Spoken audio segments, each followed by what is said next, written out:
Failure बच्चे भी हो सकते हैं पास। Welcome back to my channel. तो हरियाणा बोर्ड का एग्ज़ाम 26 फ़ैब को है, तो तैयारी अच्छे से की होगी।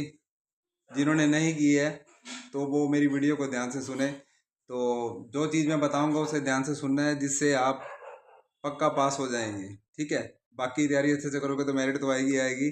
बाकी जो डर रहे हैं वो पक्का पास हो जाएंगे। तो आपने क्या करना है कि एग्ज़ाम का जब आप एग्ज़ाम दोगे तो सबसे पहले 3 पेज, पहले वाले 3 पेज इतने अच्छे से फिल करने हैं कि आपकी हैंडराइटिंग मस्त होनी चाहिए। लेकिन इतना नहीं कि धीरे धीरे लिखना है आपने।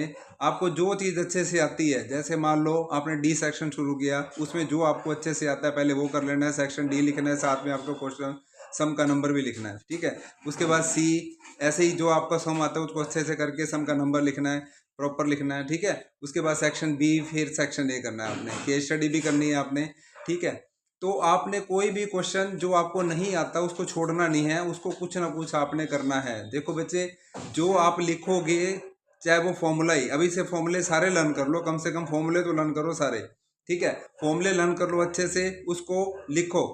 जो भी आपको कंसेप्ट क्लियर है उस चैप्टर के बारे में, जो सम आया हुआ है आपको नहीं आता है, लेकिन आपको पता है क्वेश्चन में ये चीज़ें लिखी हुई हैं, जैसे लेंथ लिखी है, ब्रेड्थ लिखी है, एरिया लिखा है, एरिया ऑफ सेक्टर आपसे पूछा है, कम से कम एरिया ऑफ सेक्टर लिखोगे, उसका फॉर्मूला लिख दिया θ/360 πr²। ठीक है, तो अगर आप इतना भी कर देते हो तो आपको मार्क्स मिलते हैं। बाकी कुछ ना कुछ आपने करना है। बिल्कुल पेपर जैसे छोड़ देते हैं बच्चे, कहते हैं कि अपने आप पास हो जाएंगे, ऐसा कुछ नहीं होता।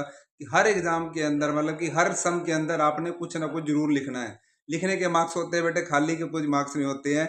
तो आपने पेपर ध्यान से करना है, और लास्ट 4 डेज में क्या क्या करना है उसकी स्ट्रेटजी की वीडियो मैंने डाली हुई है, उसको वीडियो को देख लेना अच्छे से। एग्जाम की तैयारी अच्छे से करना और अपने ऊपर कॉन्फिडेंस रखो।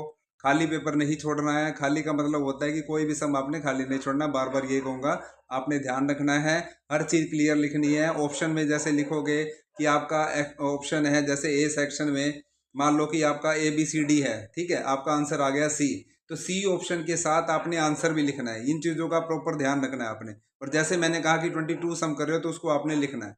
ठीक है, तो आप अच्छे से पास तो पक्का हो जाओगे।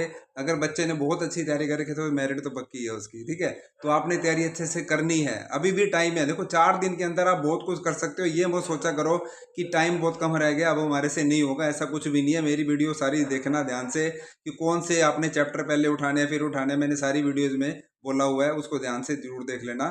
ठीक है, ओके, ऑल द बेस्ट।